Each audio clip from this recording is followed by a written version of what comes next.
C'est avec un réel plaisir que nous vous recevons aujourd'hui ici, au siège du Club des investisseurs sénégalais,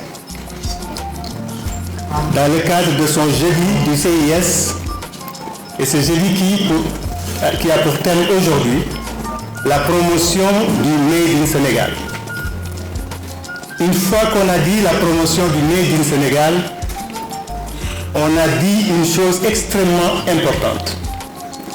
Et nous avons souhaité, dans le cadre de ce jeudi promotion du Made in Sénégal, compte tenu de la complexité et de la diversité du secteur, démarrer par une activité qui tourne autour de l'artisanat.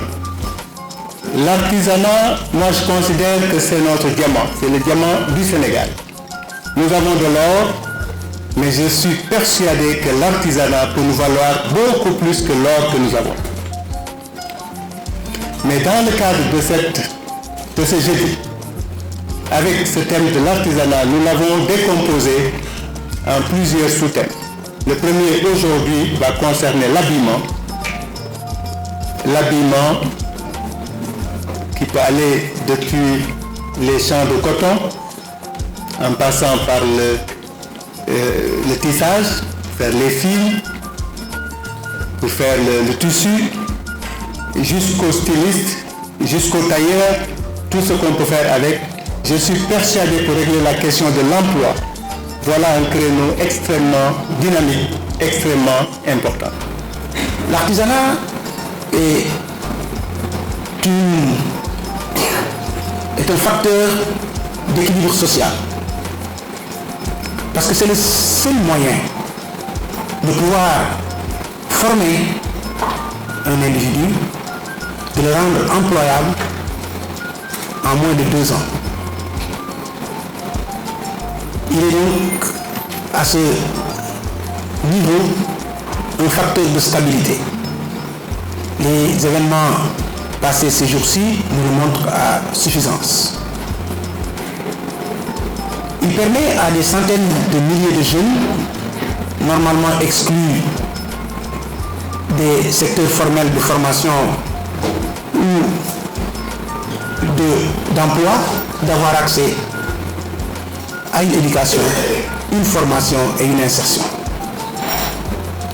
Donc, nous attendons beaucoup de vous, les décideurs, pour pouvoir ensemble porter cet artisanat vers les cimes qui doivent être les siennes. La deuxième raison de notre grand plaisir, c'est que nous avons, depuis notre avènement au ministère de l'Artisanat, élaboré avec nos partenaires une stratégie nationale de développement de l'artisanat. Après le fait de se nourrir, l'un des besoins premiers, c'est de se vêtir. Mais à l'époque des fourrures, il y a très longtemps, je ne parlerai pas du Néandertal, mais il y a très longtemps que les hommes ont pourchassé les animaux, les ont tués pour avoir de la fourrure, avoir des habits, etc. Donc c'est un besoin tout à fait basique et naturel. Je vais peut-être aller plus spécifiquement sur la question du textile, pour dire qu'à ce stade, il y a énormément qui peut être fait avec un contexte qui est plus ou moins favorable. Et le contexte, c'est la ZLECA, avec l'accord continental, pour lequel, je pense, a permis aussi de déclencher un changement d'état d'esprit. Puisque tout à l'heure, Boubacar disait la question de paresse. Je pense que c'est un mélange aussi d'état d'esprit. Et peut-être le Covid viendra comme un élément accélérateur de ce changement d'état d'esprit. Nous nous habillons maintenant plus africains qu'avant. Nous sommes plus conscients qu'il est possible de moderniser notre textile. Mais cela ne se fera pas en improvisant. Je crois que le développement du textile va demander qu'il y ait quand même un partenariat très fort entre le privé et le public pour pouvoir créer un écosystème qui soit très favorable au développement du textile africain. Il faut qu'à chaque fois nous insistions que ce ne va pas se faire par le marché tout seul. Le premier F, c'est la formalisation, parce que plus de 95% les unités de production et de commercialisation artisanale sont dans le secteur informel, ce qui les empêche d'accéder au système financier, ou en tout cas d'accéder difficilement au système financier. Le deuxième S, c'est le F de la formation. Cela nécessite beaucoup d'accompagnement dans le renforcement de capacité du fait du type de transmission du savoir traditionnel qui se faisait de manière intrafamiliale et informelle. Les gens apprenaient sur le tas.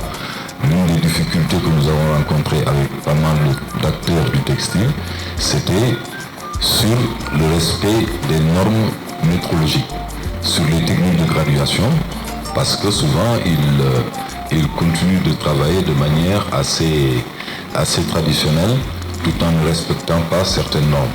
Je parle sous le contrôle de ceux qui sont vraiment experts en la matière. Le troisième F, c'est le F de la question foncière.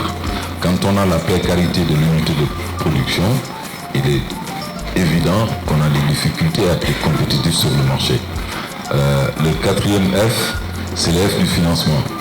Quand on est dans le secteur informel, on a du mal à accéder aux différents services financiers, aussi bien des dispositifs publics que privés.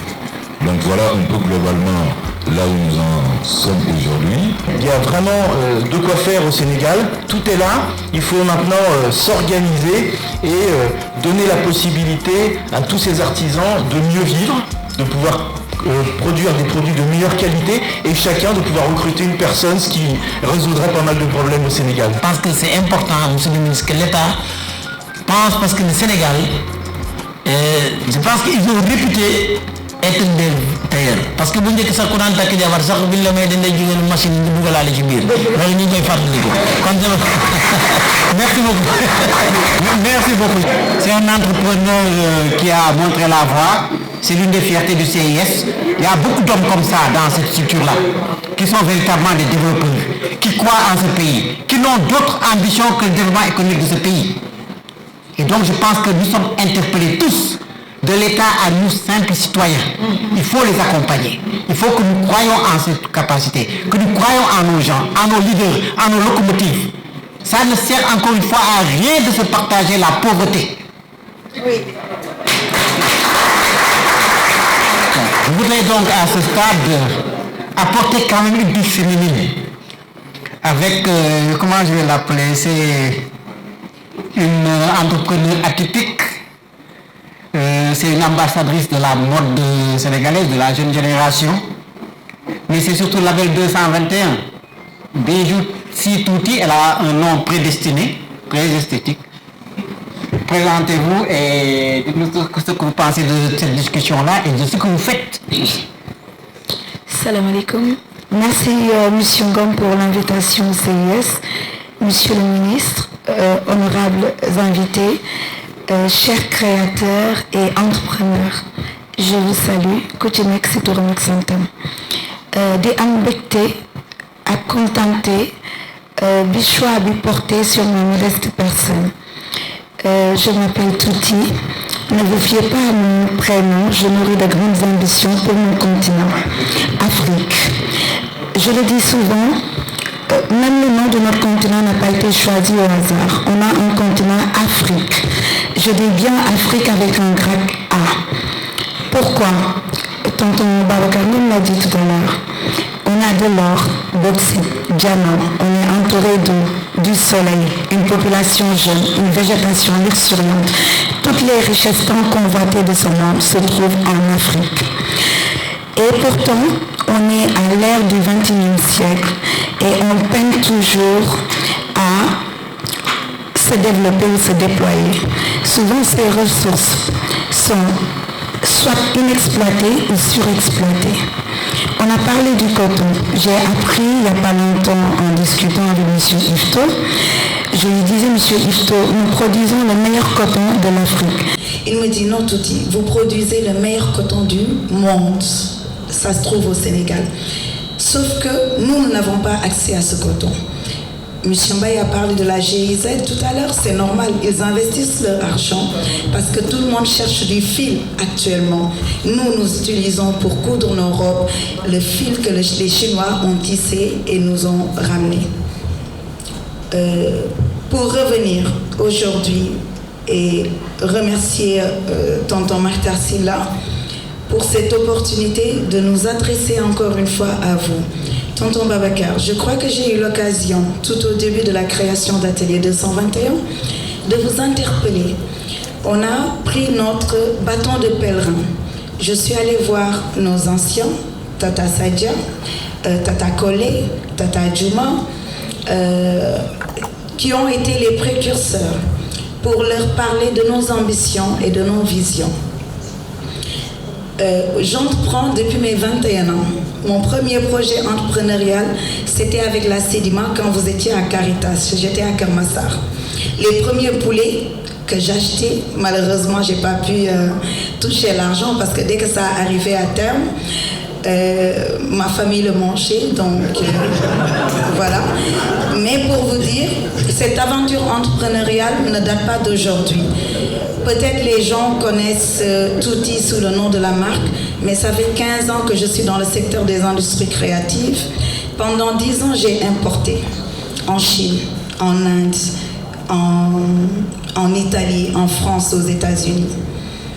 À la fin de l'année, vous allez voir votre banquier qui va vous dire que vous avez généré un chiffre d'affaires de plus de 100 millions de chiffre d'affaires. Mais à la fin de l'année, il vous reste moins de 6 chiffres sur votre compte. Et là, j'ai commencé à me poser la question, où partait mon argent? Tout simplement, j'enrichissais, comme il l'a dit M. Paolo tout à l'heure, les pays déjà développés. Parce que quand vous dépensez de l'argent, posez-vous la question derrière, qui enrichissez-vous? Quand j'ai le choix d'acheter un poulet de Sedima, je sais que je contribue au développement local de mon pays. Le choix s'est posé d'investir et d'employer les ressources locales parce qu'on a une population jeune. Tous ces jeunes qu'on voit là aujourd'hui, et je pense que tous les créateurs ici présents, nous avons les mêmes problématiques de l'employabilité des jeunes. On est conscient que notre secteur est vecteur de richesse. Aujourd'hui, en 2020, le marché mondial de l'habillement représente 325 milliards de dollars, captés par Digimax, Inditex et les Asiatiques. L'Afrique, zéro. Même Madagascar arrive à capter des fonds, 3,9% de perspective de croissance jusqu'à 2025. Si on inclut le e-commerce, les discounters, on peut atteindre 6700 de milliards de volume. Et je pense que c'est le moment où jamais, il n'y a pas de hasard pour moi.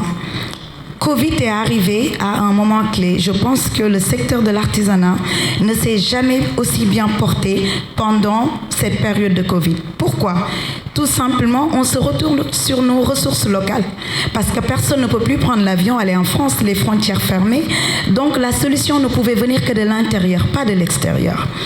Au-delà de mes ambitions personnelles, en mai 2019, suite à ce constat, j'ai demandé tout simplement à mes confrères et consoeurs qui sont dans le secteur des industries créatives de nous unir, de nous fédérer et de mutualiser nos efforts et ne rien attendre de qui que ce soit. De prendre nos propres moyens parce que je pense que si on prend 10 designers dans cette salle, nous faisons plus de 1 milliard de chiffre d'affaires. Donc, il y a un proverbe africain qui dit souvent « Seul on va vite, ensemble on va loin ».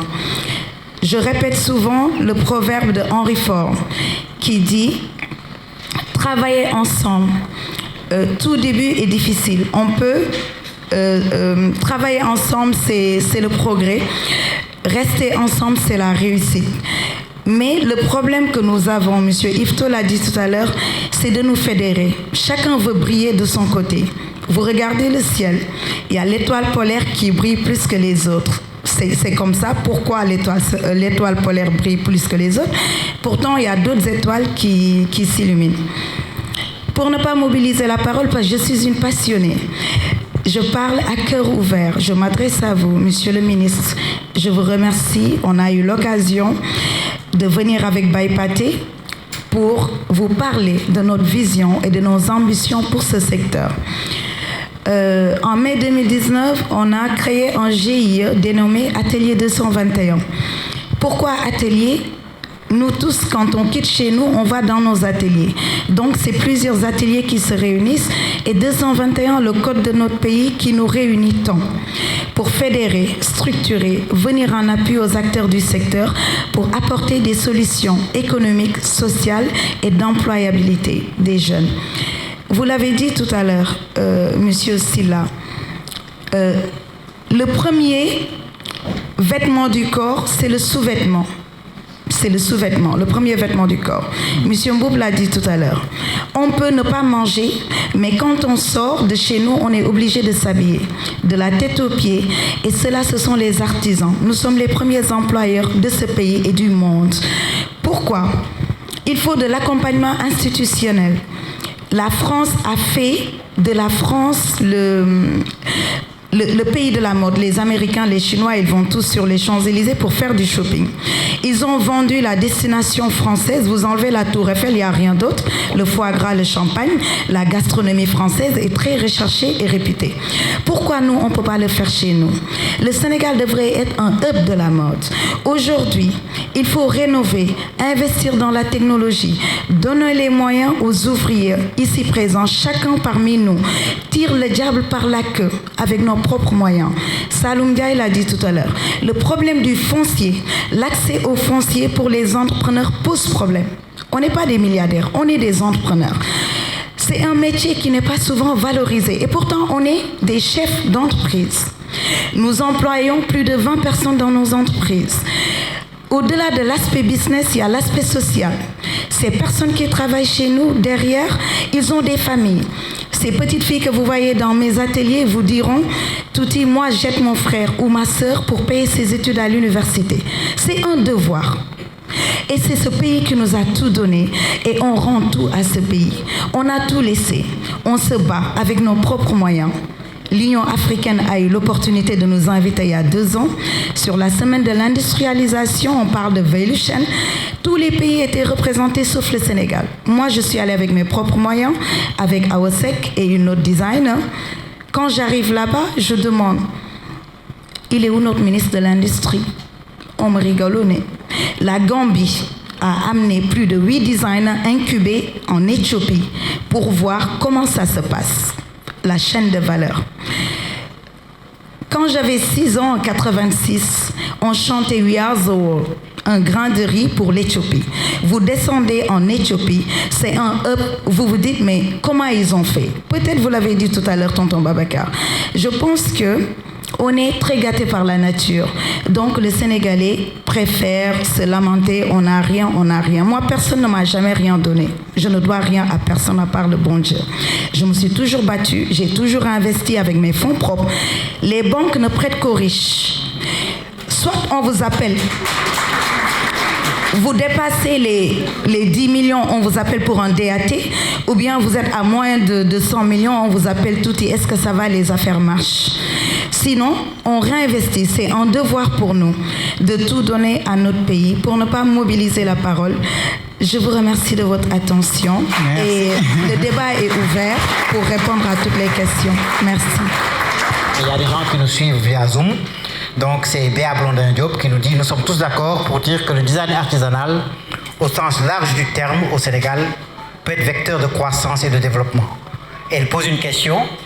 Comment industrialiser le secteur pour le rendre plus attractif? Je voudrais inviter tour à tour 2 personnes, Hassan Beng et Papsi. Alors, je vous remercie, Matar, Monsieur le ministre, Monsieur le Président et chers invités.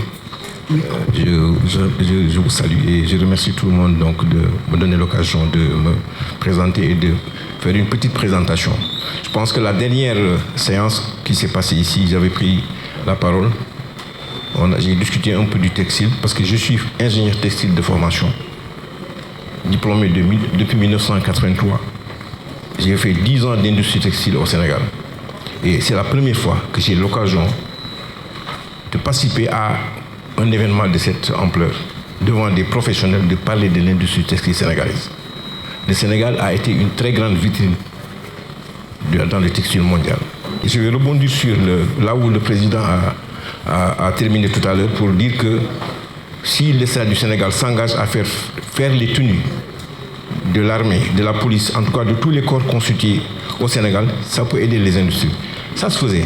Moi, j'ai fait 10 ans d'industrie à Icotaf comme chef de production. Jusqu'en de 83 en 93. Il y avait Icotaf, Pékin et Rufisque. Entre les deux industries, il y avait au moins 2000 personnes, 2000 employés. Sotiba avait plus de 2500 employés. Il y avait la cotonnière du Cap-Vert. Il y avait également Islima qui faisait les serviettes, ça s'appelle les industries de linge de maison. Il y avait Soboko qui faisait les tricots. Il y avait NSTS, Thiès. Nous avions des industries ici au Sénégal. Et c'est à partir du coton de la Sodefitex qu'on faisait le fil. Il y avait la filature, le battage, le tissage, la teinture et l'impression se faisait à la Sotiba. Toutes les tenues des corps constitués au Sénégal étaient tissées au Sénégal. L'armée, la police, la gendarmerie, la douane, l'administration pénitentiaire, tout le monde était habillé par des tissus fabriqués, tissés au Sénégal et teints au Sénégal. L'armée, les tenues de combat, le camouflé était teint à Icotaf, le tissu était tissé à Icotaf, teint à Icotaf et imprimé à Sotiba et revenu à Icotaf pour ennoblissement. Les chaussures, les patogas étaient fabriqués à Icotaf, le tissu, les RIL envoyés à Bata pour fabrication. Ça veut dire que le Sénégal avait vraiment tout. On habillait l'armée ivoirienne. Laurent Poukou, le fameux footballeur, était le premier client de Icotaf. Il achetait des tissus pour aller habiller l'armée ivoirienne. Le Sénégal habillait l'armée mauritanienne, l'armée du Burkina et du Gabon. Qu'est-ce qui s'est passé? J'ai posé la question la dernière fois, qu'est-ce qui s'est passé? Ce n'est pas seulement de la paresse, c'est un ensemble de choses. Il y a quand même un diagnostic qu'il faut faire. Et pour retrouver la technologie existe au Sénégal. Nous avons suffisamment de connaissances pour arriver à ces choses. Qu'est-ce qui s'est passé? Il faut revoir, revisiter ce passé et essayer de revoir comment relancer ces industries. Elles sont là. Icotaf, certainement, elle a été démantelée. La Sotexka a été la dernière née. Elle est venue par la suite. C'était la dernière.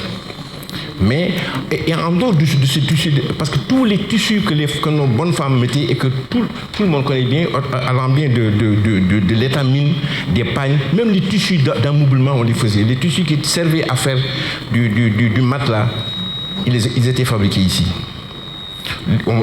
L'usine arrivait même à imiter le pagne Ndiago.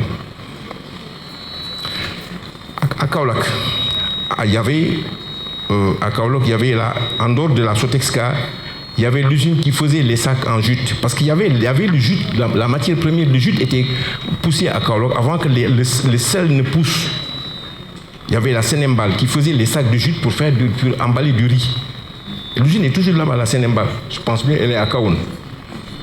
Ça veut dire que le Sénégal était vraiment... On avait une industrie textile qui était très, très, très importante. Nous avons inspiré les Asiatiques. Ils sont venus en Afrique, ils sont venus au Sénégal pour voir ce qu'on fabriquait et ils ont commencé à les fabriquer. Moi, je suis diplômé d'une université chinoise. Je sais bien de quoi je parle.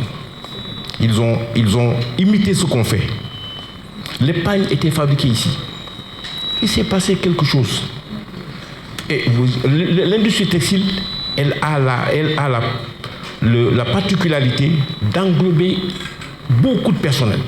Je vous ai parlé des 2000, 3000, 4000, 5000 personnes qui avaient dans ces industries. Mais les confections, après le démantèlement de la CIV, les techniciens, les tailleurs et les maîtres tailleurs qui étaient à la CIV se sont installés en confectionneurs. Parce que c'est eux qui faisaient en fait les tissus qui servaient à faire les tenues de la police, de la gendarmerie. C'est eux qui les faisaient. Je citerai quelques personnes qui ne sont certainement pas là. Je citerai Goresek, moi je ne dis pas du Goresek, Gore Hadj, et Mbaye Saint-Ger de Thiès, Georges Zarka qui était en ville, un Libanais, et tant d'autres. Les tenues étaient fabriquées au Sénégal. Même les épaulettes de l'armée étaient fabriquées ici. Il n'y a que quelques accessoires, les boutons, les boucles qu'on ne faisait pas ici. Les tissus peuvent se faire. Monsieur Mbaye, je vous ai entendu dire que le support de tissu que vous utilisez pour faire la Guinée, qui est le tissu Maïlous que vous avez vu tout à l'heure, il était fabriqué ici. Les textiles entrent même dans le médical. Les pièces de gaz. Il suffit seulement c'est des tissages. Hein. Ensuite, il faut aller stériliser pour en faire des pièces de gaz.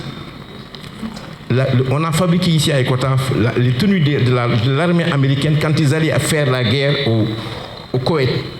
La première guerre de Desert Thunder, les tissus ont été fabriqués à Ecotaf. En 1992.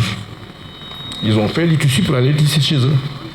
On peut les faire, les tissus de l'armée, on peut les faire. Il suffit, il y a des traitements spéciaux pour ignifuger, pour empêcher qu'ils brûlent. Tout ça, on connaît la technologie, on sait comment le faire. Donc moi, je pense qu'il faut réfléchir, l'État doit réfléchir sur comment relancer ces industries, parce que là, les bases techniques sont ici. La CEDEAO avait créé une école de textile qui était à Ségou, au Mali. Les anciens ingénieurs de textile ont été utilisés comme enseignants. Cette école, certainement, avec les histoires qui se passent au Mali, a été fermée. Mais je vous dis que nous avons donc vraiment toutes les possibilités au Sénégal pour relancer ces choses. L'industrie, c'était des débats du jeudi passé. L'industrie, c'est le cœur du développement. Mais l'industrie textile, c'est la base essentielle pour développer un pays. En dehors de ce qu'a dit Serigne Mboup tout à l'heure, en dehors de ce qu'on mange, l'industrie textile, ça entre dans tout. Il n'y a pas un homme qui ne s'habille pas. Même la chaussure, c'est dans l'industrie textile. C'est soit du cuir ou bien du tissu. Et nous avons toutes ces possibilités au Sénégal. En tout cas, je vous remercie encore, Monsieur le Président. Et je pense qu'il est temps quand même qu'on réfléchisse sur comment relancer ces industries pour permettre à nos sœurs, nos tantes, qui sont ici, qui sont en train de faire un excellent travail. Parce qu'elles sont, je disais tout à l'heure à l'une d'elles, que la mode sénégalaise est en train d'impulser à la mode mondiale. Parce que quand vous allez en Asie, vous voyez ce qu'ils font. Ils regardent ce qui se fabrique au Sénégal. Les tissus qu'ils font, le bazin où ils mettent du brodé et tout ça, mais ça ils l'ont pris ici. C'est des idées qu'ils ont prises au Sénégal. En tout cas, je remercie beaucoup le CIS et vous encourage encore pour donner l'occasion aux industriels et en tout cas aux artisans de pouvoir exprimer vraiment leurs besoins et leurs problèmes. Merci. Merci beaucoup, Hassan. Et une contribution, puisque nous avons également des gens qui sont sur le net. Je voulais saluer Mamour Fall du CIS, Cheikh Sadibou Djem aussi, ils sont en ligne, ainsi que d'autres. Et une réflexion. Les tendances de la mode et de la décoration intérieure sont de plus en plus tournées vers les motifs et modèles africains. Les textiles artisanaux sénégalais, comme le pagne tissé, le coton bio, peuvent s'aligner sur la demande du marché local régional et même d'exportation. Mais au préalable, il faut impérativement mettre en place un hub d'accompagnement. Les points clés sont le renforcement des capacités et l'assistance technique, l'orientation marché et les compétences en matière de gestion, le développement de produits, l'accès au marché, les partenariats publics-privés et l'environnement légal et environnemental. Je vais demander à Djouma Dieng Diakhaté, ma sœur, mon amie, de prendre la parole. Merci, M. Silla, de m'avoir donné la parole. Mais avant de commencer, je vous félicite d'abord Pape Ngom, qui a commencé de rien et aujourd'hui qui s'est imposé dans l'industrie sénégalaise. Et je peux même dire, pas au niveau du Sénégal seulement, mais à travers l'Afrique et même à travers le monde. Je remercie monsieur le ministre qui est là à côté de nous. Je remercie aussi tous les invités. Mon cher Marie-Pierre Gouyabi.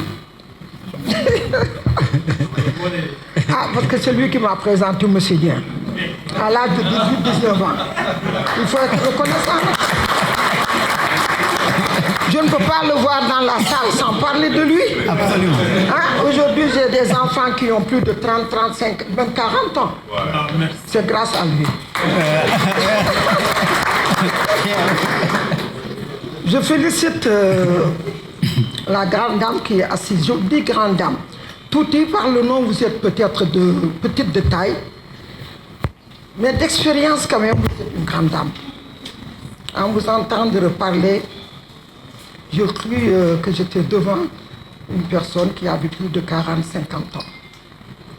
Je vous félicite pour ça et vous souhaite une bonne réussite pour l'avenir. Parce que sans vous les jeunes, on ne nous reconnaîtra jamais. Aujourd'hui, nous sommes ce que nous sommes, mais on fut jeune quand même, on fut jeune. Moi, j'ai commencé de rien, dans un garage, avec 2 vieilles machines. Et le soir, je faisais rentrer ma voiture, les machines, je les mettais au fond du garage. Et c'est comme ça que j'ai commencé. Aujourd'hui, si je suis ce que je suis, c'est par la bénédiction, surtout de mes parents, à qui aujourd'hui je prie pour eux encore. Je ne vais pas faire comme Serigne. Serigne, il faut que nous nous imposons. On n'a pas fait de grandes études, mais il ne faut pas que nous ayons honte de parler français. Wax li ñu xam aussi ci français, où est le problème? Moi, je n'ai pas eu le DFM. Et hier, quand j'en parlais à un de mes fils aux États-Unis, moi, aux États-Unis, j'aime bien les États-Unis. Pourquoi, maman? Moi, là-bas, ce n'est pas les diplômes seulement qui jouent. C'est l'expérience, ce qu'on donne dans le travail. Mais ici, on parle beaucoup plus de diplômes. Nous sommes nit ki li muy def ci liggéeyam fi mu jógee ak fi mu egsi, c'est important.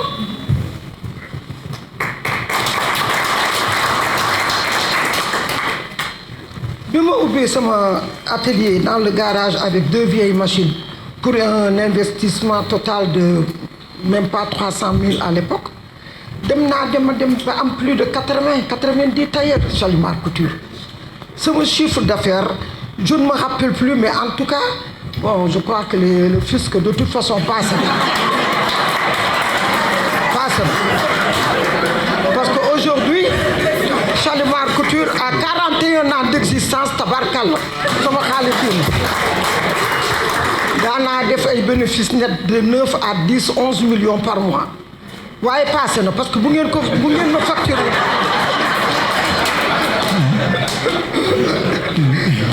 Ñafe ko góorgóorlu rek. J'ai fait des défilés à travers. Je salue mes collègues stylistes. Vous êtes jeunes, mais dans la cour des grands, on a tous été jeunes. Mais je suis fière du Made in Sénégal. Au passage. Parce que ay xale ngeen waaye xale yoo xam ne mën ngeen a def ak mag di leen ñaanal ñun tam fi ñu egsi yàlla na ngeen ko weesu ci àddina. Amiin. Parce que àddina noonu rek la xale rek mooy mag. Amiin. Ñun ñëpp jaar nañu ci ngune mais tey. La mode africaine se démarque à l'international.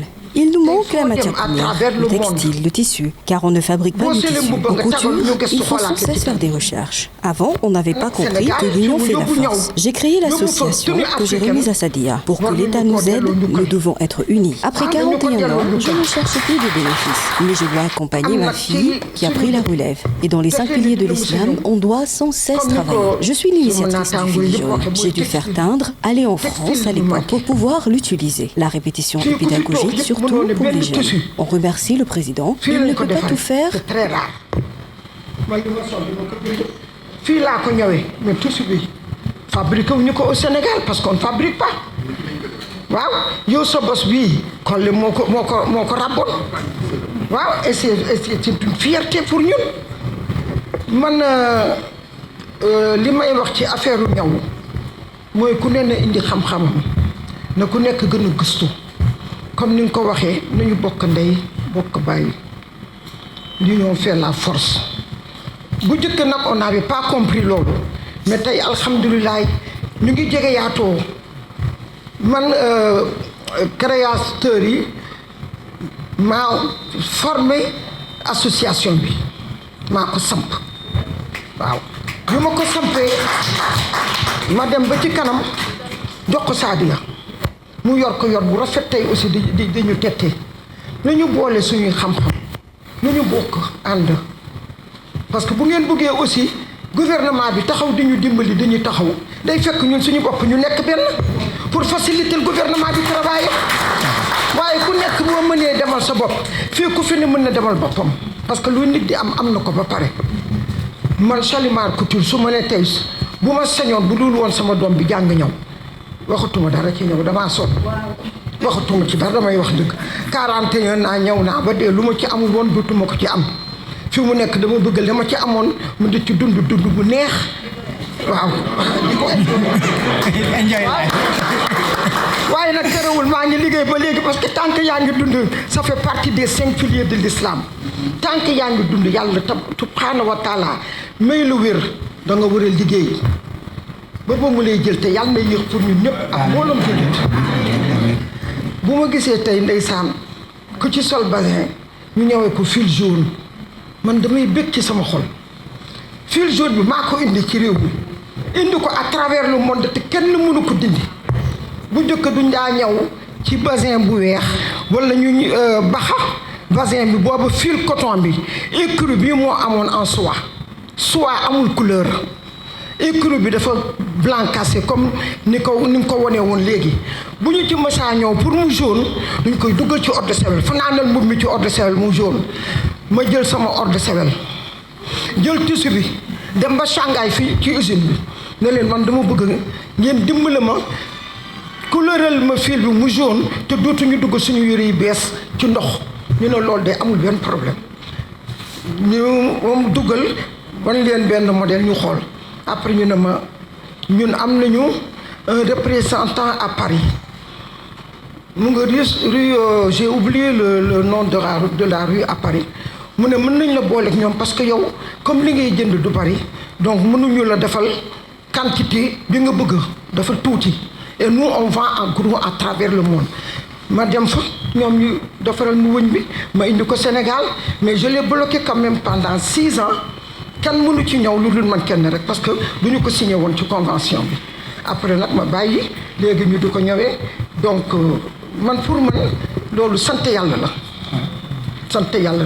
gërëm samay waajur gërëm mi sëriñ yi nga xam ne ñoo ma ñaanal muy sëriñ Abdoul Aziz Sy ak sëriñ Fallou ñoom ñoo ma ñaanal bi ma nekkee xale wax dëgg yàlla waaw moom nag wax naa merci lu ëpp sax la ngeen doon xaare ci man mais nag xam nga waxtaan dafa baax toujours rek te expérience ñun mag ñu aussi dara la ci xale yi donc ñu ñaanal ñëpp gudd fan ak wér ak wérle yàlla nañu yàlla taxawu suñu réew mi taxawu suñu président de la république bi nga xam ne moom la ñu amit parce que bu nga ñuy jàppale ci lu mu mën loolu enfin nag les gens ne sont jamais satisfaits loolu kenn mënu ci dara sallallahu alayhi wa sallam dafa amoon noonu bon nag noonu dag nañu koy mën a wéyee yàlla na yàlla def jàmm Sénégal. Amin. Merci beaucoup Diouma. D'une génération nous allons passer à l'autre, celle-là masculine, jeune, Pape Sy. Assalamu alaikum à toute l'assistance. Je m'appelle Pape Malik Sy Diallo, plus connu sous le nom de Pape Sy. Je salue toute l'assistance, Monsieur le ministre, Messieurs les présidents, mais particulièrement deux dames, Madame Diouk et aussi Madame Thiam Myriam. Merci beaucoup. Je voudrais juste apporter une modeste contribution. Bon, après Madame Diakhaté, ce ne sera pas facile, mais je vais essayer quand même. Je vais tout d'abord convoquer l'histoire des royaumes du Sénégal. Parce que dans son livre Le dernier souverain du Cayor, Madame Marie Casanova nous rappelle que Lat Dior avait réuni les représentants des artisans à la veille de chaque combat donc. Et il demandait aux forgerons de forger les armes et de fondre les balles. Il demandait aussi aux cordonniers de fabriquer les bottes pour les soldats, des selles pour les chevaux. Et les tisserands se chargeaient de tisser le pagne protecteur du combattant.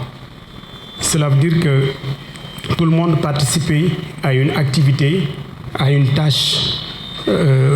Et elle conclut en disant que chacun avait été affecté à une tâche précise et toute une activité fiévreuse se développa dans le pays.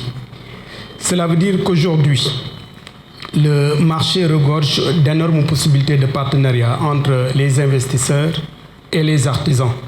La demande d'effets vestimentaires made in Sénégal est énorme, aussi bien sur le marché de la CEDEAO que sur le marché européen.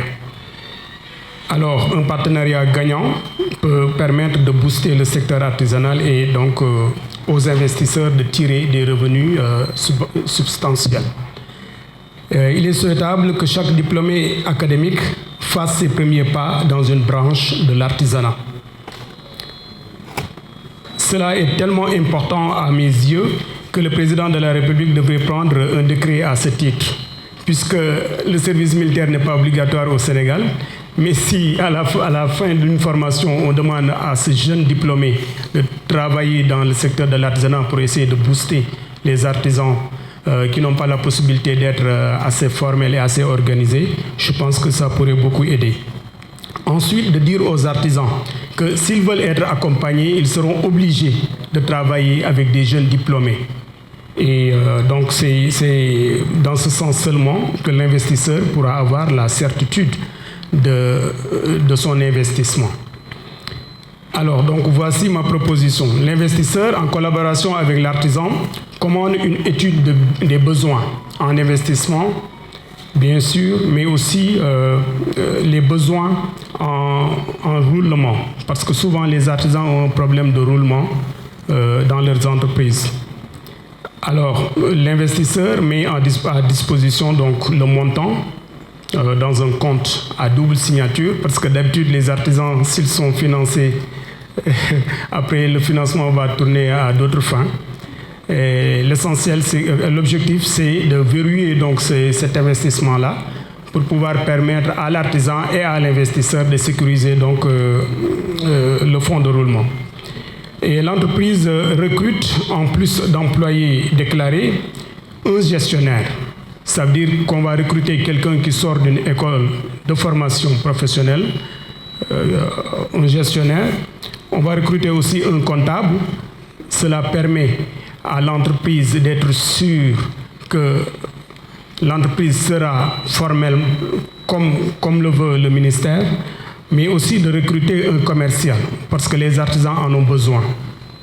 Donc, vous voyez déjà, rien que cela, ça donne une dizaine d'emplois, et multiplier cela à 48% du secteur que représente le secteur textile, habillement dans l'artisanat, vous voyez donc c'est des milliers d'emplois. Et donc, à mon avis, c'est dans ce seul sens que nous pouvons avoir un véritable Made in Sénégal.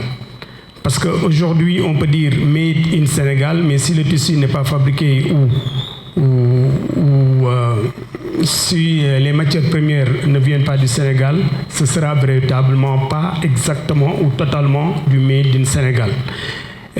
L'investisseur peut aussi investir dans la matière première, dans les usines de textile, mais aussi dans les usines de boutons, de fils, de thermocollants, dans des usines, parce que les tailleurs en auront toujours besoin. Et jusqu'à ce jour, même une usine d'aiguille n'existe pas dans nos pays. Et là, même pour ça, cela veut dire qu'on a besoin d'investir non seulement dans la matière première, mais aussi dans un secteur où les hommes de métier seront accompagnés avec un personnel qualifié, avec les jeunes qui seront à mesure donc de les accompagner dans cet exercice-là. Donc c'est ça ma contribution par rapport au débat. Je remercie personnellement tout le monde et encourage cette initiative et encourage aussi Monsieur le ministre et lui souhaiter bonne chance pour sa mission. Merci beaucoup, merci beaucoup. Sadia, ma soeur. Bonsoir. Je ne parle pas de mon parcours, je crois que tout le monde connaît mon parcours et aussi ma petite sœur Tabaski Thiam, et je crois qu'elle est témoin que nous les créateurs nous faisons énormément de choses que les gens ne sont même pas au courant. Tabaski est témoin que nous avons gagné ensemble à Paris le Forum francophone des affaires. Nous avons gagné le prix du trésor vivant de l'artisanat, n'est-ce pas? Donc je crois qu'on reconnaît notre travail à l'extérieur. On reconnaît le Sénégal, Dieu me l'a dit, l'élégance sénégalaise. Mais je reviens sur le textile. Je connais bien M. Babacar. Je devais aller visiter l'usine de textile. Mais nous avons un sérieux problème, c'est quoi? Vous l'avez dit tout à l'heure, M. Si, c'est quoi le problème? Pourquoi nos industries de textile, ils sont arrivés à ce point de fermeture? Qu'on se dise la réalité. Les usines étaient là et ils n'ont pas pu réinvestir dans le matériel. Et il y a d'autres pays, qui sont la Chine et autres, qui sont allés trop loin et que pour investir, Ça, on a besoin énormément d'argent. Mais nous sommes ici, au club des investisseurs. Je crois que ça ne sera pas rentré dans l'oreille de sourd. En fait, c'est ça le problème. Je ne monopolise pas la parole. Les gens ont déjà tout dit, mais ce que vous devez savoir, c'est que nous avons des gens de qualité ici. Moi, je sais que quand on se permet de porter un vêtement à l'époque de 87 qui coûte 200 millions, je ne sais pas que si les investisseurs ici vont nous donner 200 millions pour acheter un vêtement chez nous. On a affaire, et pourtant, l'Europe, ils ne sont pas plus intelligents que nous. Ils viennent ici puiser. Je dis que l'Europe est saturée. L'Afrique est encore vierge du point de vue création, créativité. Il faut voir dans les maisons de haute couture ce qu'ils font avec nos matières. Et nous, on est là, on les copie. Il faut que ça cesse. Il faut que ça cesse. L'Afrique, l'Europe, vous l'avez dit, Matar.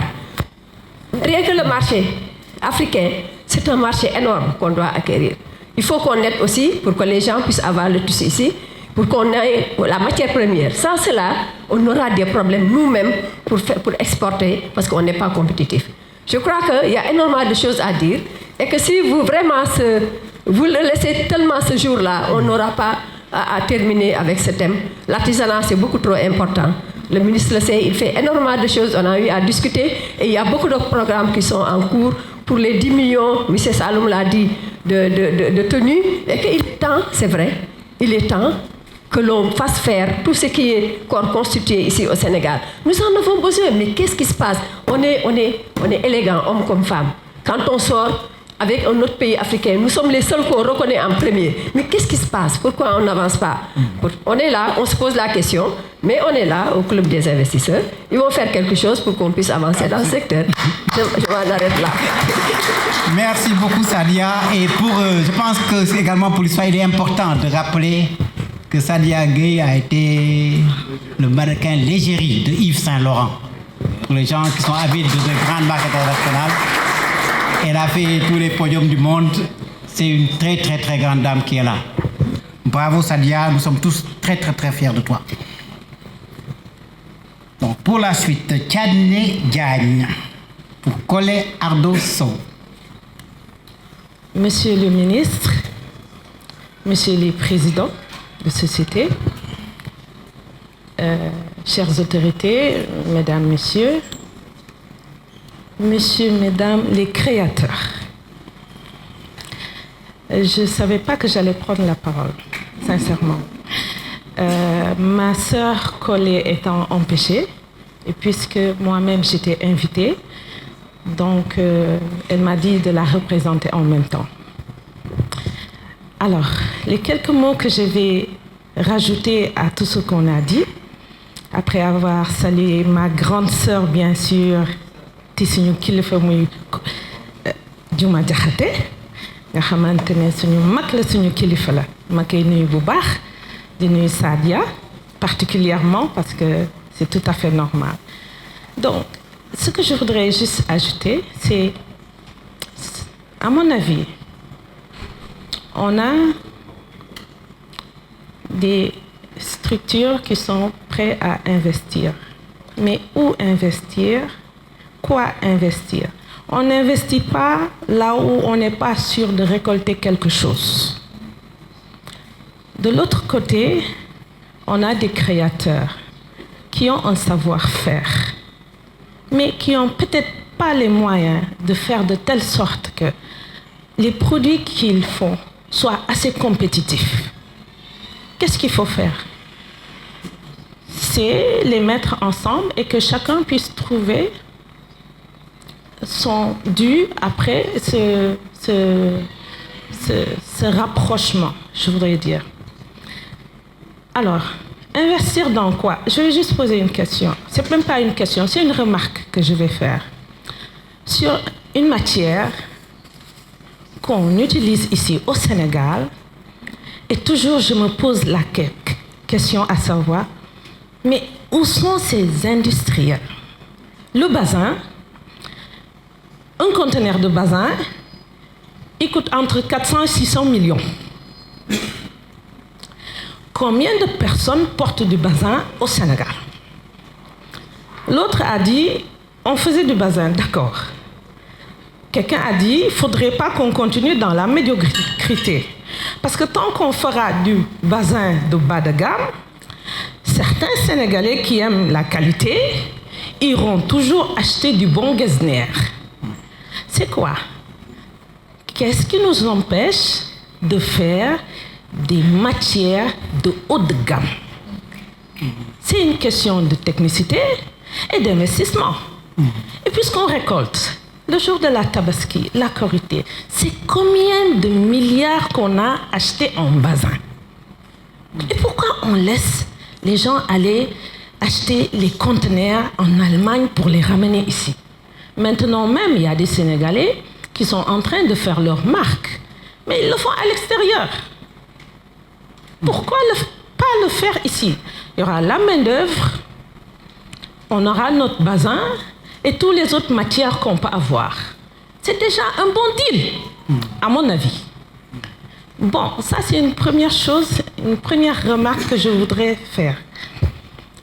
Alors, la deuxième remarque, c'est quand un cordonnier veut faire de la qualité, parce que vous n'êtes pas censé savoir que le groupe LVMH,